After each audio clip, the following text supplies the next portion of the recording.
साथियों, आज यहां अनेक नई रेलवे लाइनों का उद्घाटन और लोकार्पण हुआ है।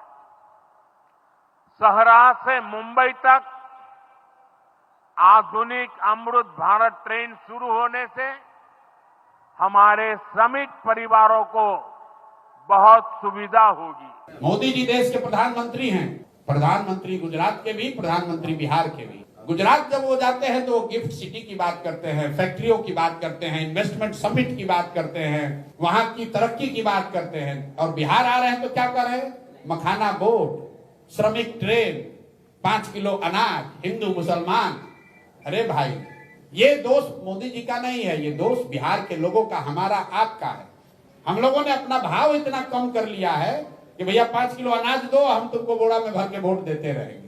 आप मोदी जी का कोई स्पीच हमको सुना दीजिए गुजरात में, जहां की वो ये कह रहे हो कि 5 किलो अनाज मिल रहा है कि नहीं मिल रहा है। गुजरात में जाकर अगर मोदी जी ये कह दे कि यहां से गुजरात के श्रमिक परिवारों को बिहार जाने के लिए ट्रेन चलाया जाएगा, आपको लिख के दे देते हैं, एक आदमी वहां वोट नहीं देगा।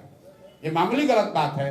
आप ये कह रहे हैं कि बिहार के श्रमिक परिवारों को गुजरात और बॉम्बे जाने के लिए ट्रेन देंगे, तो मतलब फैक्ट्री लगेगा गुजरात महाराष्ट्र में, और प्रधानमंत्री आकर कह रहे हैं कि श्रमिकों को जाने के लिए ट्रेन दिया जाएगा बिहार में। वही उसी सभा में मधुबनी में कह देते कि भाई चीनी फैक्ट्री बिहार में 4 लगाई जा रही है। भाई हम लोग को ट्रेन चाहिए, लेकिन मजदूरों को भरकर भेजने के लिए नहीं, यहाँ से सब्जी भेजने के लिए, यहाँ से अनाज भेजने के लिए, यहाँ से सीमेंट छड़ भेजने के लिए, यहाँ से कंप्यूटर टेलीविजन बनाकर भेजने के लिए।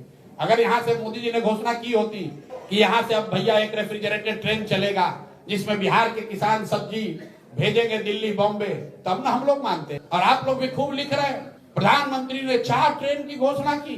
अरे ट्रेन भी देना है तो बुलेट ट्रेन देते। तो 1 लाख करोड़ का बुलेट ट्रेन बन रहा है गुजरात में। अब बिहार को क्या हो रहा है अनाउंस?